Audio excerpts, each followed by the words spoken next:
Bismillah, salatu salam ala rasulillahi sallallahu alayhi wa sallam. Inch'Allah ta'ala, on a fini Kitab Tahara, la porte de la purification. Et on a expliqué ce qui était en rapport avec la purification. Walillahi alhamd. Et on commence dans la porte de la prière. Kitab Salat. Et comme vous savez, comme nous l'avons dit précédemment, et nous l'avons répété, que l'auteur rahimahullah ta'ala, c'est pas lui qui a fait le tabouib lorsqu'il met les abouab, mais quand même on explique ce qui est en rapport avec tout ce qui est dans les, on explique les abouab. Donc as-salat أولاً في اللغة هي الدعاء. La prière dans la langue arabe c'est le fait d'invoquer Allah Azza wa Jal. قال الله تعالى وصل عليهم إن صلاتك سكن لهم. Allah Azza wa Jal il dit au prophète sallallahu alayhi wa sallam, prie sur eux car ta prière est un apaisement pour eux. Donc la prière dans la langue arabe c'est l'invocation. وأيضا هي بمعنى الثناء الحسن. Aussi un de ses sens c'est le fait de faire l'éloge d'une personne ou de l'invoquer en bien auprès d'autres. قال الله تعالى إن الله وملائكته يصلون على النبي. Donc Allah il dit Jalla wa ala, certes Allah et les anges prient sur le prophète alayhi salatu wassalam. Et ceci veut dire qu'il l'invoque auprès de lui. Subhanahu wa ta'ala. Il l'invoque, il l'évoque plutôt. Parce qu'invoquer c'est dua. Mais moi des fois je ne fais pas la différence en français. Il l'évoque auprès de lui. Et il l'évoque en bien. Et les anges aussi. Donc, ça peut vouloir dire As-Sana'ul Hasan. Et il y a une preuve aussi dans la sunna du prophète sallallahu alayhi wa sallam que le sens de la prière veut dire dans la langue arabe l'invocation, le dua. Car il a été rapporté dans Sahih Muslim que le prophète sallallahu alayhi wa sallam a dit إِذَا دَعَا أَحَدُكُمْ فَلْيُجِبْ. Si quelqu'un t'invite chez lui, réponds. فَإِنْ كَانَ مُفْتِرًا. S'il était muftiran, c'est-à-dire s'il était en état de pas de jeûne, فَلْيُطْعِمْ, qu'il mange. وَإِنْ كَانَ صَائِمًا فَلْيُصَلِّ. Et s'il était en état de jeûne, qu'il prie. Est-ce que ça veut dire que tu te lèves de l'assise et tu vas faire deux rak'at, t'enchaînes? Non. فَلْيُصَلِّ فَلْيَدْعُ له, qu'il invoque Allah Azza wa Jal. أما من جهة الشرع, en ce qui concerne la législation, la prière هي عبادة ذات أقوال وأفعال مفتتحة بالتكبير ومختتمة بالتسليم.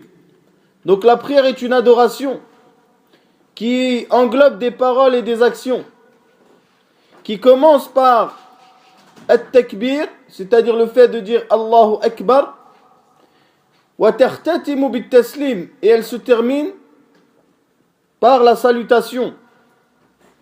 Inch'Allah ta'ala, on verra la divergence qu'il y a par rapport à ça lorsque nous arriverons à ce sujet, mais c'est cela qui est la prière dans la législation.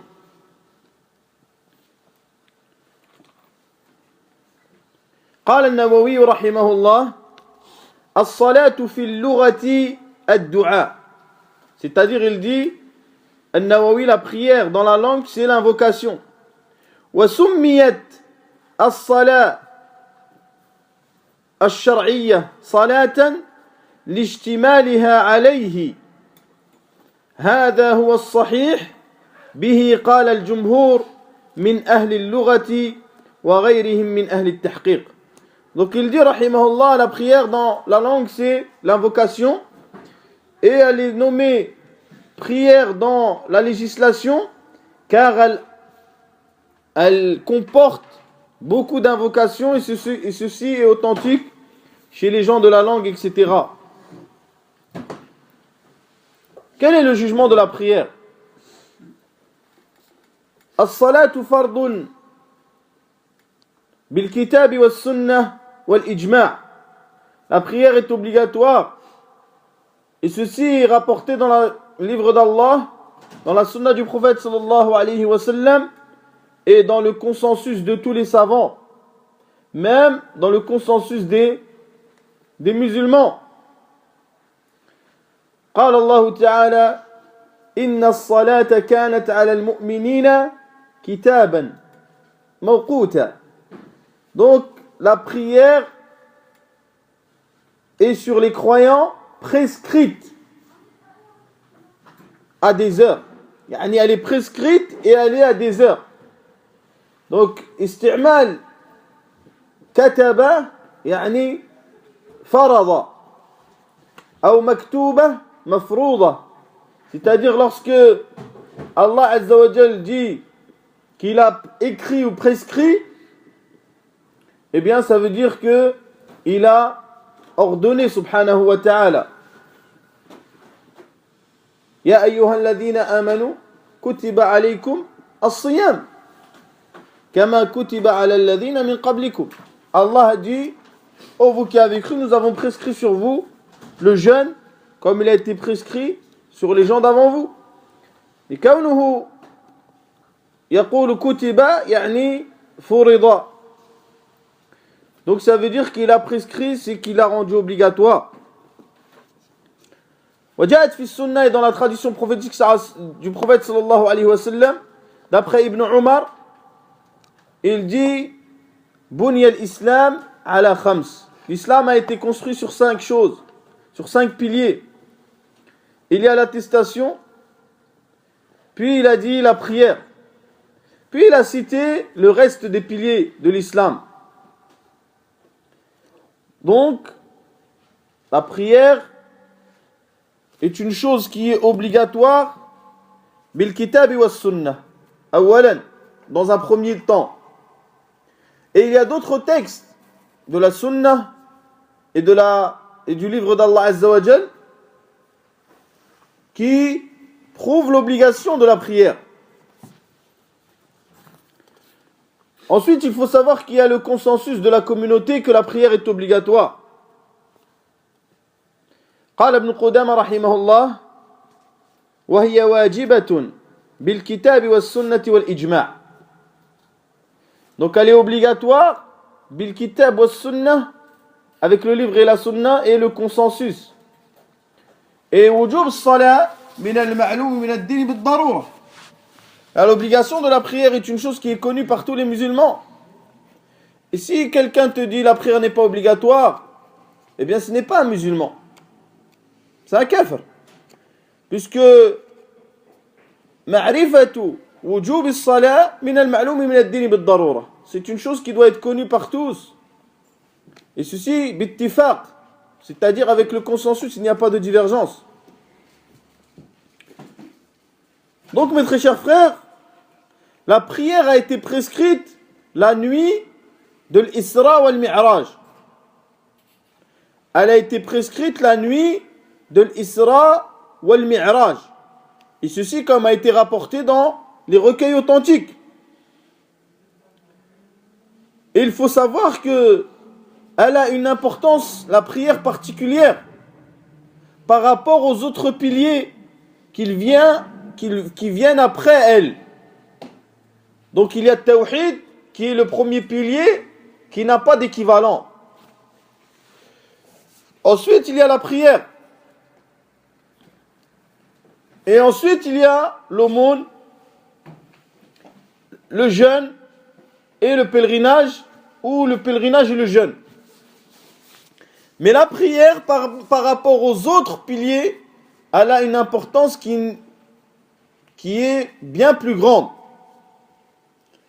Parmi les choses qui nous montrent que la prière a plus d'importance, c'est qu'elle a été prescrite au prophète sallallahu alayhi wa sallam directement, sans intermédiaire. Yani, les choses qui ont été prescrites au prophète sallallahu alayhi wa sallam sont rapportées par le prophète des anges, qui est Jibril alayhi salam, qui ramène la révélation au prophète sallallahu alayhi wa sallam. Mais la prière, le prophète sallallahu alayhi wa sallam, comme vous connaissez tous la qissa de l'ascension, eh bien il l'a eu directement d'Allah Azza wa Jal.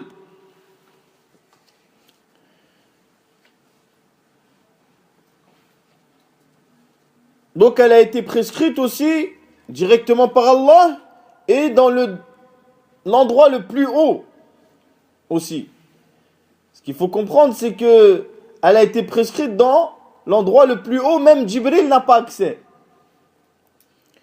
Aussi, elle a été prescrite 50 prières, comme ça a été rapporté aussi. Puis elle est devenue 5, comme vous connaissez, je suppose, tous le hadith. Et elle a été prescrite dans la nuit de l'Ascension. Donc il y a aussi ittifaq, il y a le consensus que la prière obligatoire dans la journée et la nuit sont 5 prières. Il y a 5 prières prescrites le jour et la nuit. قال ابن قدامة رحمه الله إن الصلاة المكتوبة 5 في اليوم والليلة ولا خلاف في وجوبها. Il dit les prières obligatoires sont 5 le jour et la nuit. Il n'y a pas de divergence sur cette obligation. Ce qu'il faut savoir aussi, mes frères, c'est que la prière était prescrite aux communautés qui nous ont précédés. Et que eux aussi, ils priaient.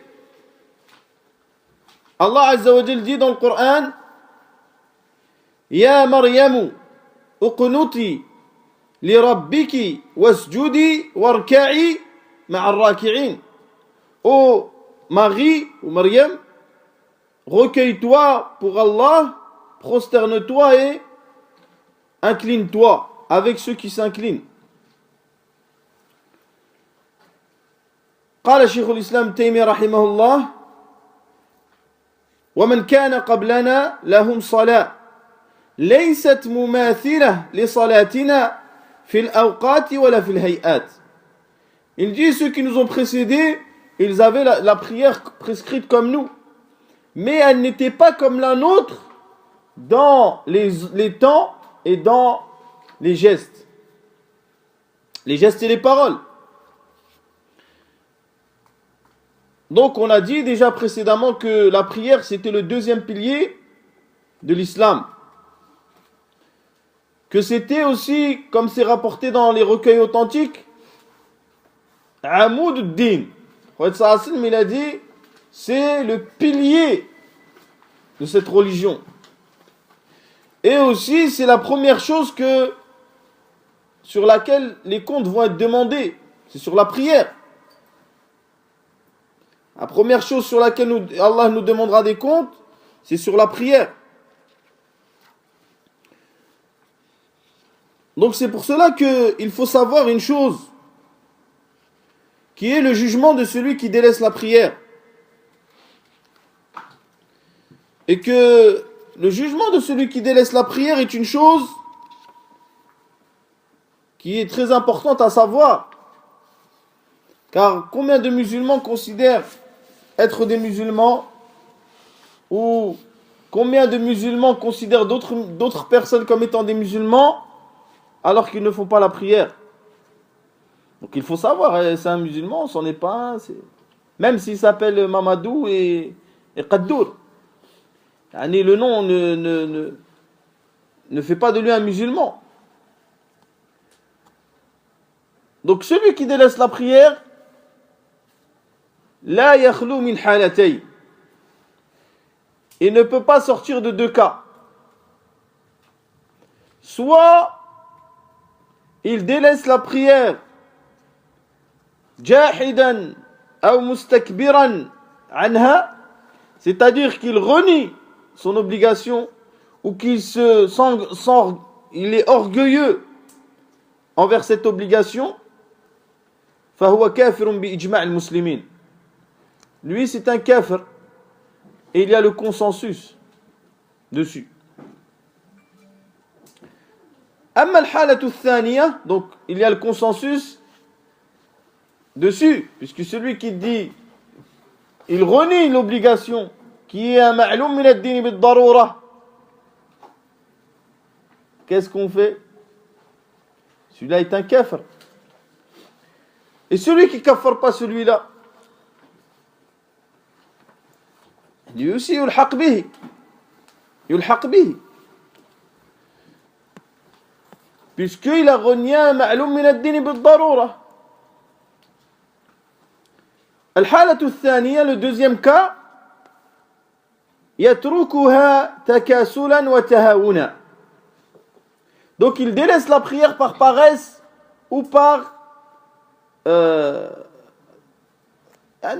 par paresse ou le fait de pas prendre attention. Laxisme. تهاونا laxisme. فهذه الحالة اختلف فيها العلماء. Dans ce cas-là, les savants, ils ont divergé, mais pas au temps des compagnons. La divergence est venue après. On va dire, Inch'Allah. Donc, ils ont divergé sur deux avis.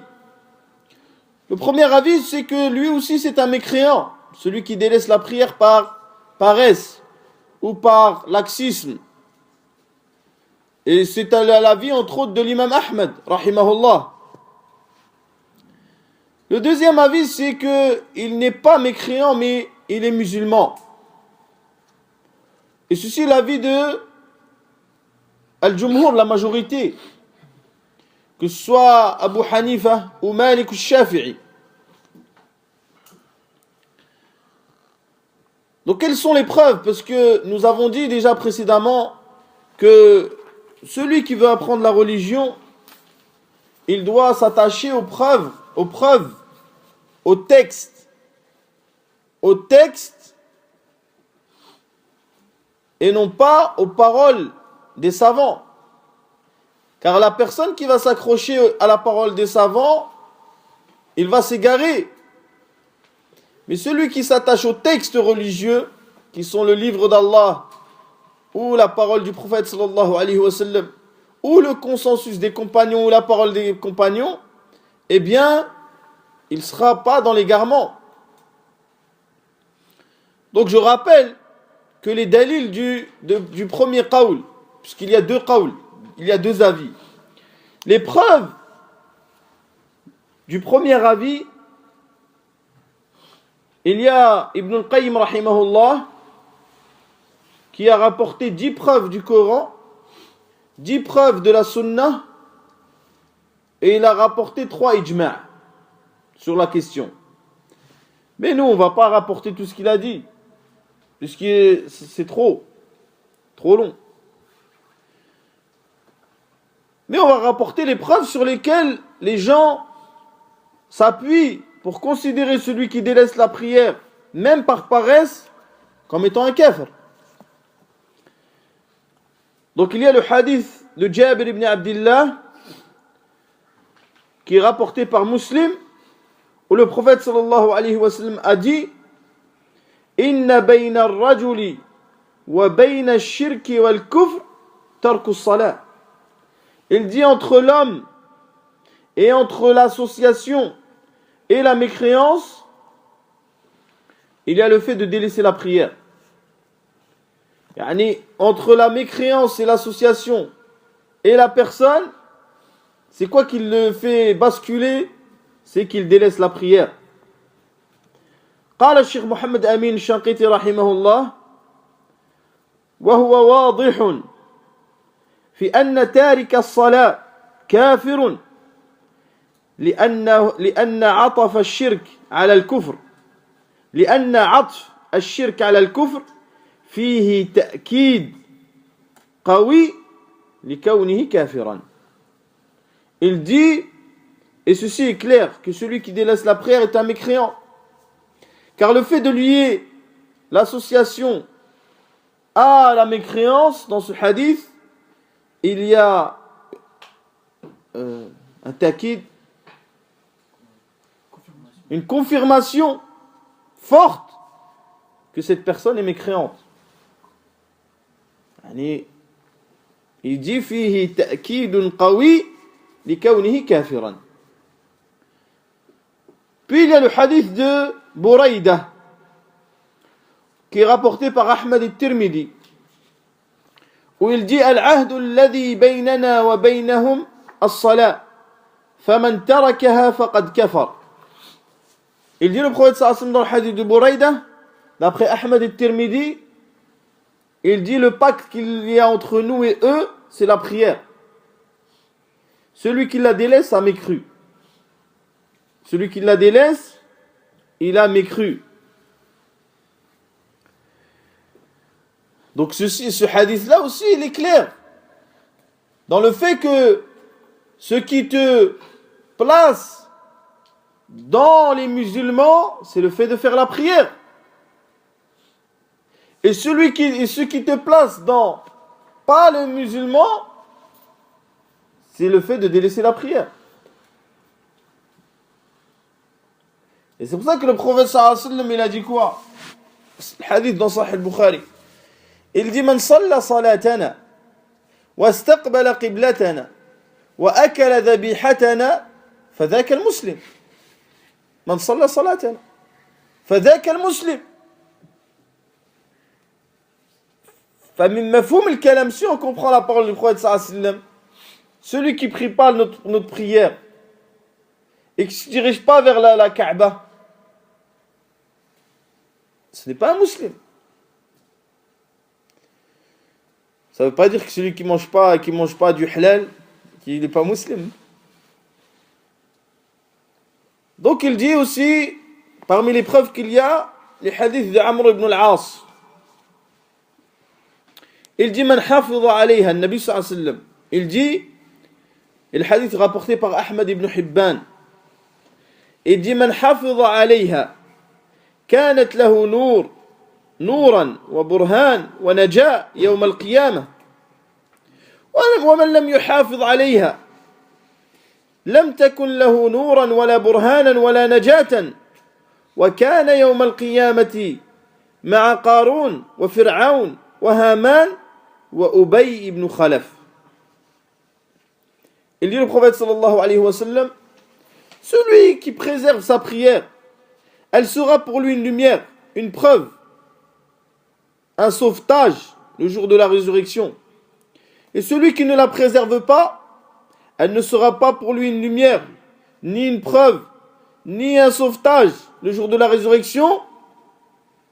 Et il sera avec Qarun, avec Fir'aun, avec Haman et avec Ubay ibn Khalaf, c'est-à-dire les têtes de la mécréance.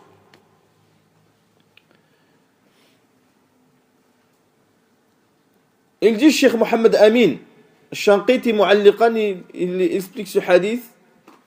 Il dit, وهذا الحديث واضح الدلالة. يعني on ne comprend pas celui qui kaffar pas Tariq Salah, sincèrement. Nous, on ne comprend pas. Puisque les paroles, elles sont claires. Et les gens, ils sont encore en 1930 à dire, oh, Tariq Salah, il est encore, c'est un kafir ou c'est un musulman? Ils se posent des questions encore sur celui qui délaisse la prière. Et ils font des qadiyas sur ça. Ils font des majalis et du blabla sur la personne qui délaisse la prière ou qui délaisse pas, il est musulman ou il n'est pas musulman. Celui qui ne fait pas la prière, c'est un kafir. C'est ça la réalité. Et c'est sur cela que la majorité des muhaqqiqin, ils sont. Il dit, Cheikh Rahimahullah, et des adilla aussi. Il dit, Cheikh Mohammed, وهذا الحديث واضح الدلالة على كفر تارك الصلاة لأن انتفى النور والبرهان والنجاة ولكونه مع فرعون وهامان وقارون وأبي بن خلف يوم القيامة أوضح دليل على الكفر كما ترى. كما ترى يعني comme on voit nous, mais certains ils ne voient pas. Il dit, Cheikh Mohammed Amin Shaqid rahimallah, et ce hadith est une preuve claire sur la mécréance de celui qui délaisse la prière, car il a renié le fait qu'il est de la lumière, une preuve, et qu'il sera sauvé. Et aussi il a dit que il sera avec Fir'aun, Haman, wa Qarun, wa Ubay ibn Khalaf, le jour de la résurrection. Et c'est une preuve très claire sur sa mécréance, comme tu vois. Comme tu vois, il y a des lecteurs, mais malheureusement beaucoup ne voient pas. Il y a aussi le athar qui est rapporté par Abdullah ibn Shaqiq, qui est rapporté par At-Tirmidhi entre autres, où il rapporte le consensus des compagnons. C'est pour ça que je vous ai dit que la divergence est venue après les compagnons. Et Abdullah ibn Shaqiq, il dit Lam yakun ashabu Muhammadin sallallahu alayhi wa sallam yarawna shay'an min al-a'mal tarkuhu kufr ghayra as-salat. Il dit il n'y a pas une chose que les compagnons du prophète sallallahu alayhi wa sallam voyaient que dans le fait de le délaisser, que c'est une mécréance, à part le fait de délaisser la prière. Donc, il parle des compagnons du prophète sallallahu alayhi wa sallam en tant que tous les compagnons. Et même si quelqu'un te dit, mais ceci est l'avis de quelques compagnons, est-ce que nous avons une preuve que d'autres compagnons ont divergé avec cela? Non. Ce qui est connu des compagnons du prophète sallallahu alayhi wa sallam, c'est qu'ils considèrent la personne qui ne fait pas la prière comme n'étant pas un musulman. Et comme il n'y a pas dans les compagnons quelqu'un qui a divergé avec eux, eh bien, on n'a pas le droit de faire une divergence après eux.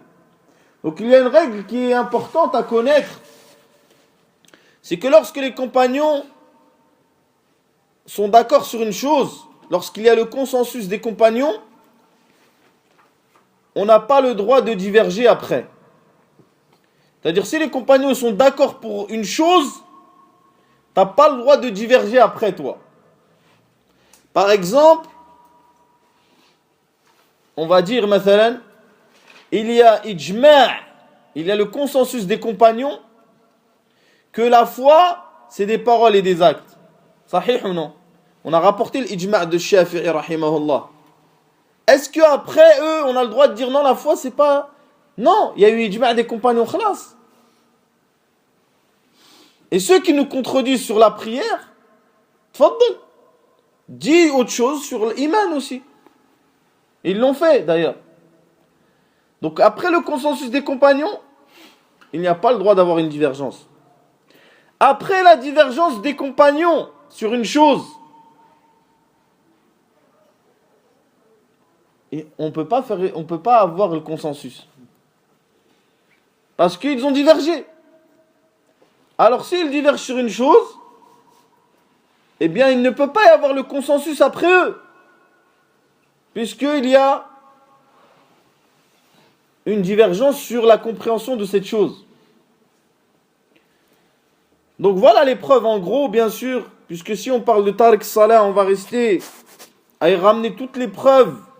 On va rester 1 heure ou 2 ou 3 même.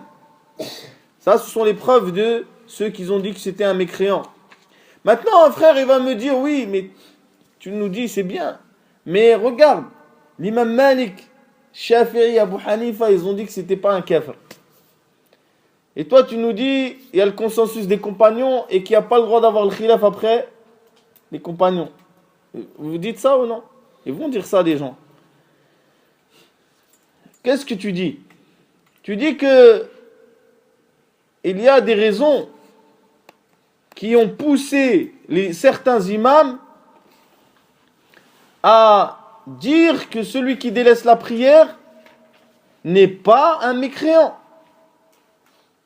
Parmi les plus grandes raisons qui les a menés à cela, c'est le fait qu'ils n'ont pas eu les textes clairs, tranchants, comme nous les avons aujourd'hui, notamment le hadith de Jabir, sur la mécréance de celui qui délaisse la prière. Ils n'ont pas eu non plus le consensus qui est rapporté par les compagnons.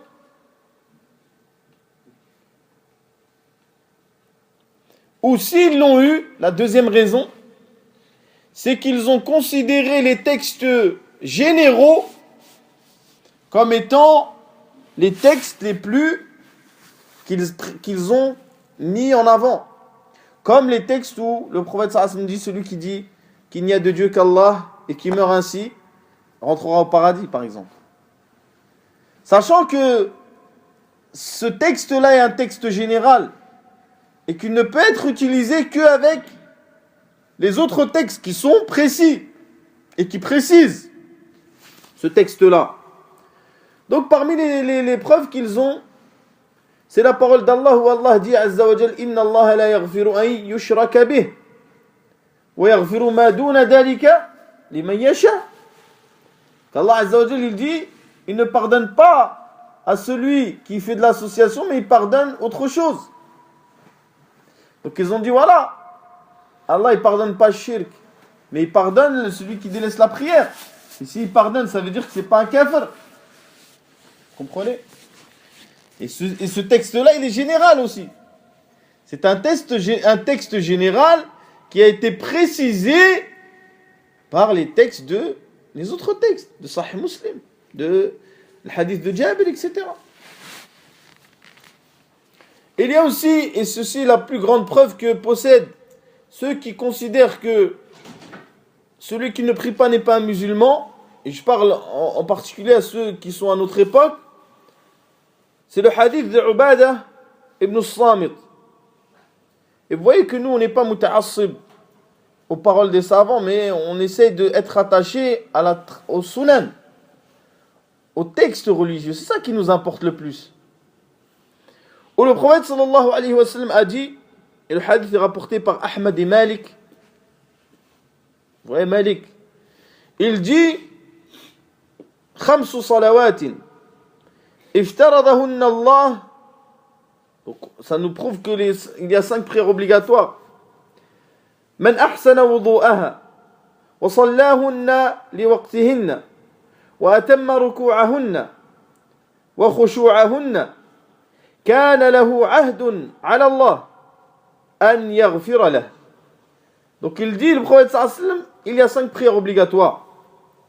Celui qui fait bien les ablutions, et ça c'est une bouchra pour les musulmans, c'est une bonne annonce pour les musulmans. Celui qui fait bien les ablutions, qui les prie à ses heures, qui fait bien le recours, et nous allons revenir sur le recours, Inch'Allah. Et les gens, comment ils font le recours? Un, il fait le recours, il est encore debout. L'autre, il fait le recours, c'est comme s'il allait faire du judo. Il fait le...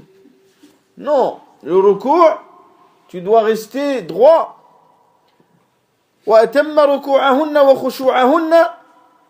Et qu'il a bien fait l'inclinaison, qu'il a bien fait, il a été concentré dans sa prière, et il a un ahd, et il a un pacte auprès d'Allah qui va lui pardonner. وَمَنْ لَمْ يَفْعَلْ, et celui qui ne fait pas ça, فَلَيْسَ لَهُ عَهْدٌ إِنْ شَاءَ غَفَرَ لَهُ وَإِنْ شَاءَ عَذَّبَهُ. Cheikh al-Islam Taymiyyah rahimahullah ta'ala, il dit que ce hadith, il a dit وَهَذَا أَعْظَمُ مَعْتَمَدُ عَلَيْهِ. Il dit c'est la plus grande preuve sur laquelle ils se sont appuyés. Ceux qui considèrent que la personne n'est pas mécréante lorsqu'elle délaisse la prière. Car il a dit, celui qui ne fait pas ça, il n'a pas de preuve auprès d'Allah ou de pacte. S'il veut, il le châtie, et s'il veut, il lui pardonne. Ils ont dit, regardez, celui-là qui a fait la prière, il a un pacte auprès d'Allah. Celui qui ne l'a pas faite, il n'a pas de pacte. Mais Allah, il ne va pas soit il le châtie, soit il lui pardonne. Et si c'était un mécréant, il ne lui pardonne pas. Vous comprenez? Donc,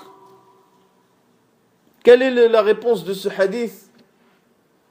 La réponse à ce hadith est simple. Elle est dans le hadith lui-même. Puisque le prophète sallallahu alayhi wa sallam l'a dit, Man ahsana wudu'aha, celui qui a fait parfaitement les ablutions. Wa sallaha bi waqtiha. Wa atamma ruku'aha. C'est pas l'offre du hadith, mais on comprend. Qui a bien fait l'inclinaison, qui a prié à son heure, qui était bien concentré dans sa prière. C'est-à-dire que lui, il a fait la prière comment? Ala wajhi tamam wal kamal. Parfaitement. Mais celui qui ne la fait pas parfaitement, ala wajhi tamam wal kamal, fa in sha azaba wa in sha ghafara lah. Mais ça ne veut pas dire qu'il n'a pas fait la prière. Vous comprenez? Donc c'est pour cela, mes très chers frères, que celui qui ne fait pas la prière, eh bien c'est un kafir, ce n'est pas un musulman. Et qu'il n'a pas de place dans l'islam. Comme il a dit Omar ibn Khattab radiyallahu anhu. Il a dit, il n'a pas de place dans l'islam celui qui ne fait pas la prière. Et les gens disent, je suis musulman. Musulman comment? Musulman non pratiquant. Ils ont dit musulman, mais ils ne pratiquent pas. Comment? Non, franchement. Même les chrétiens, ils ne disent pas chrétiens pas pratiquants. Parce qu'ils font Noël, ils font les choses qu'il y a en relation avec le chrétien. Mais les musulmans, si. Musulmans pas pratiquants, c'est-à-dire, même l'Eid, il a yashhad l'Eid.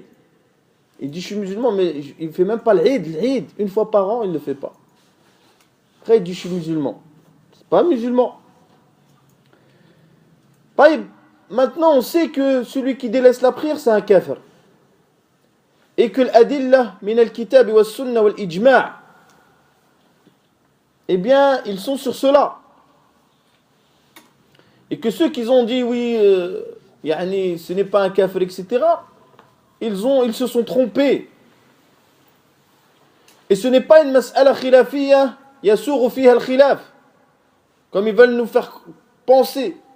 Ce n'est pas un point de divergence où la divergence n'est pas réprimandée. L'autre avis, c'est pas le bon avis. Et c'est un avis pas bon.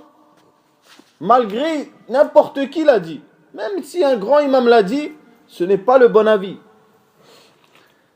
Maintenant, il faut savoir au bout de combien de temps la personne est considérée comme étant un kafir. C'est-à-dire, nous savons que c'est un kafir s'il délaisse la prière. Mais que veut dire délaisser la prière? Est-ce que cela veut dire que si je délaisse une prière, je suis un kafir? Ou si je délaisse 2 prières, ou 3, ou 4, ou 5? Comment on va savoir quand la personne devient mécréante? Les savants ont divergé à ce sujet sur le nombre de prières qui rendaient la personne mécréante. Et il y a 3 avis à ce sujet.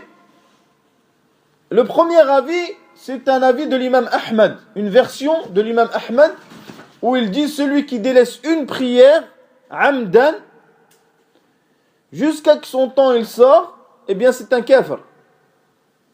Donc ça veut dire quoi? Après ils vont dire l'imam Ahmad c'est un takfiri aussi, ou là c'est un khariji.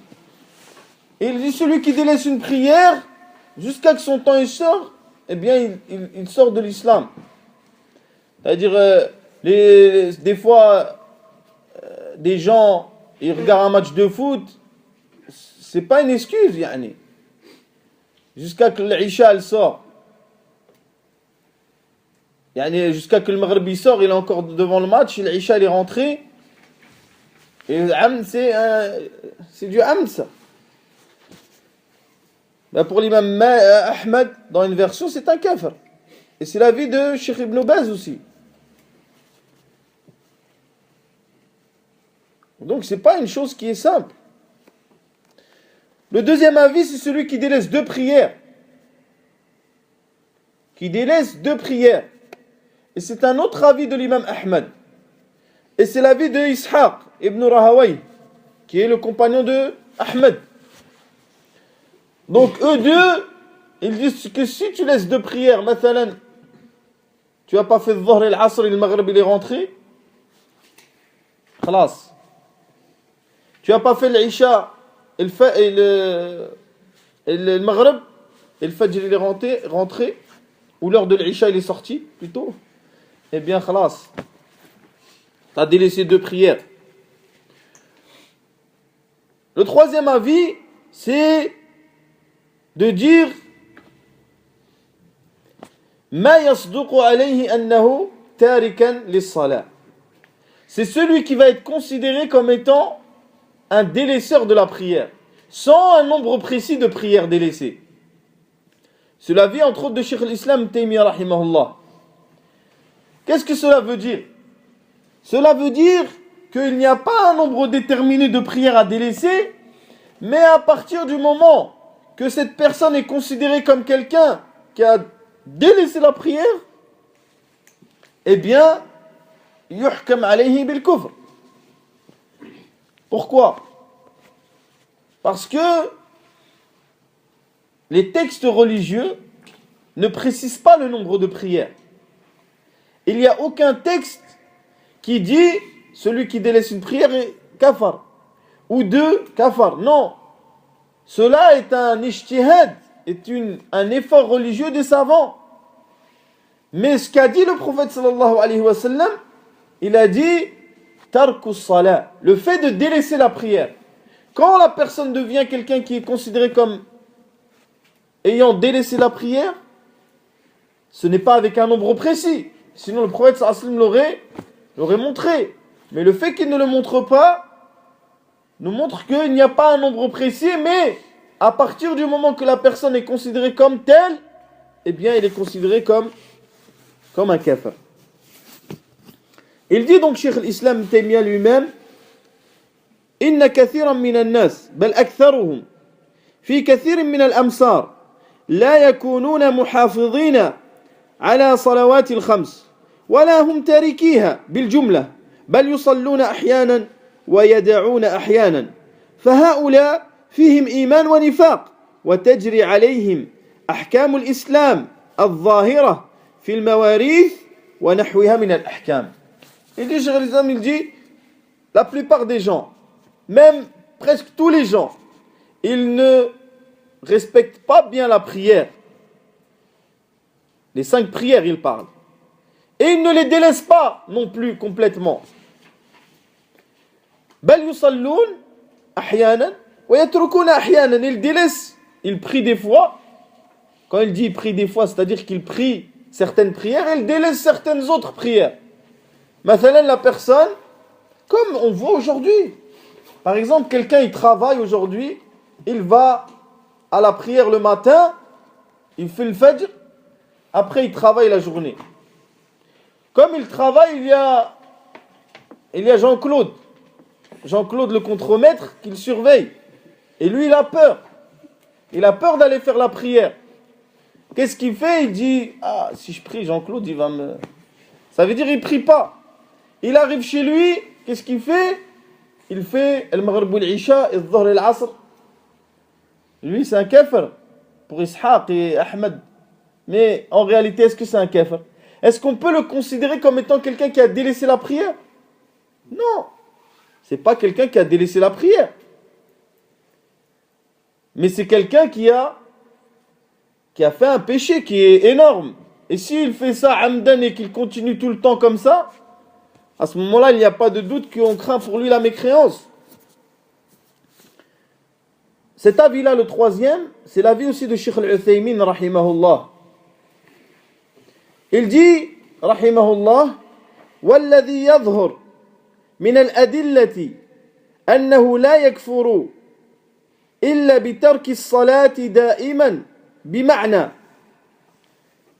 وضب نفسه على ترك الصلاة فلا يصلي ظهرا ولا عصرا ولا مغربا ولا عشاء ولا فجرا فهذا الذي يكفر فإن كان يصلي فرضا أو فرضين لا يكفر لأن هذا لا يصدق عليه أنه ترك الصلاة. Il dit rahimahullah, et ce qui apparaît des preuves, puisque le cheikh ici, c'est un Hanbali, le madhab, c'est son madhab. Mais il dit les preuves. Et c'est ça le vrai manhaj que les gens ils doivent avoir. C'est qu'ils reviennent aux preuves. Il dit ce qui apparaît des preuves,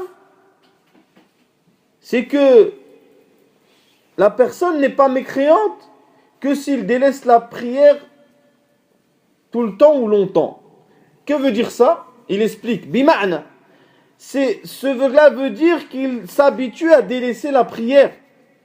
Il ne prie ni le dhuhr, ni l'asr, ni le maghrib, ni l'isha, ni le fajr. C'est celui-là qui est un mécréant. فَإِنْ كَانَ يُصَلِّ فَرْضًا. S'il prie par contre une ou deux obligations, eh bien celui-là n'est pas un mécréant, car nous ne pouvons pas le considérer comme quelqu'un qui a délaissé la prière. Vous comprenez? Et c'est celui-là le meilleur avis sur ce sujet, c'est que la personne n'est pas mécréante qu'une fois qu'elle a délaissé la prière complètement. C'est-à-dire que si la personne tous les jours il prie 2 prières ou 3, et ceci il ne faut pas le faire les frères. On n'est pas en train d'autoriser ça. Bon, on dit cette personne c'est un musulman. Mais s'il délaisse la prière 2 jours, ou une journée complète, comme ça, ou 2 jours, ou 3 jours, ou une semaine, celui-là il est sorti de l'islam avec son action. Alors celui qui délaisse la prière, qui n'a jamais prié, beaucoup de gens, il dit je suis un musulman, il n'a jamais prié. Il n'a jamais fait le ruku' ou le sujoud lillah dans sa vie. Après tu viens, il me dit oui, il y a khilaf. Lui c'est un musulman. Comment? Il n'a rien de l'islam. Donc voilà mes très chers frères ce qui est en relation avec tarkus salat. La dernière chose que nous allons dire, c'est que la personne qui a délaissé la prière un certain temps, qui n'a pas prié pendant des années, c'est la majorité, c'est le cas de la majorité des gens. Lorsqu'il veut prier et se repentir, qu'est-ce qu'il doit faire? Est-ce qu'il doit rattraper toutes les prières qu'il n'a pas priées depuis qu'il est pubère? Et que s'il a 50 ans, le meskin, on va dire il est pubère à 15 ans, ça veut dire il a combien d'années? 10 et 10 et 10, 35 ans de prière à rattraper. Peut-être qu'il va vivre 2 ans, il moute. Eh bien, il y a une divergence sur ce sujet. La majorité considère qu'il faut qu'il rattrape. Pourquoi? Parce qu'il le considère comme étant musulman à partir du moment où il a attesté. Et ceux qui le considèrent comme étant un kafir, par le fait qu'il ait délaissé la prière, ils disent qu'il ne rattrape pas la prière. Et que le fait qu'il commence à faire la prière, khalas, c'est à ce moment-là qu'il est considéré comme étant un musulman et non pas tout le temps avant cela. Donc celui qui vient de rentrer dans l'islam, qui veut faire tawbah et qui commence la prière, il ne doit pas rattraper les prières qui sont passées, car il n'était en réalité pas musulman le temps où il ne priait pas. À partir du moment où il a commencé à prier, il devient musulman, pas par la prière. Il faut bien comprendre que nous avions dit qu'il y avait une divergence à ce sujet. Est-ce que la personne devient musulman? Comment devient-elle musulman? À partir de quel moment jugeons-nous une personne comme étant musulmane? Nous jugeons la personne à partir qu'elle atteste. Mais si l'heure de la prière vient, puis l'heure de la prière vient et que la personne ne prie pas, et qu'il ne veut pas prier, eh bien il n'est pas musulman. Comme les gens ils disent à leurs potes par exemple, ils sont en bas du bâtiment, ils fument ou je sais pas, ils font quoi? Ils lui disent dis la ilaha illallah. Comme ça. Et il dit la ilaha illallah. Ah t'es un musulman. Après tu vois, il dit ouais c'est un musulman, lui s'est converti tout ça. Et tu rigoles sur lui la mesquine. Toi-même tu rigoles sur toi-même. Il faut savoir que la personne, lorsqu'il atteste, on le considère comme un musulman. Mais il faut ensuite qu'il vienne, qu'il pratique. S'il ne pratique pas, il n'est pas considéré comme tel. Et c'est pour ça qu'il y a même une divergence entre les savants. Est-ce que c'est un murtad ou il reste kafir asli? Est-ce qu'il a c'est un apostat ou c'est quelqu'un qui est toujours un mécréant de base, qui n'est jamais rentré dans l'islam? Donc c'est pour ça, mes très chers frères, que la personne qui revient à l'islam et qui prie, eh bien, elle ne rattrape pas ce qui est passé. Toutes les années qu'elle a délaissé de prière. Car elle n'était pas considérée comme étant une personne musulmane. Wallahu ta'ala a'lam. Subhanakallah bihamdik, shadu an la ilaha illa ant, astaghfiruka wa atubu ilayk.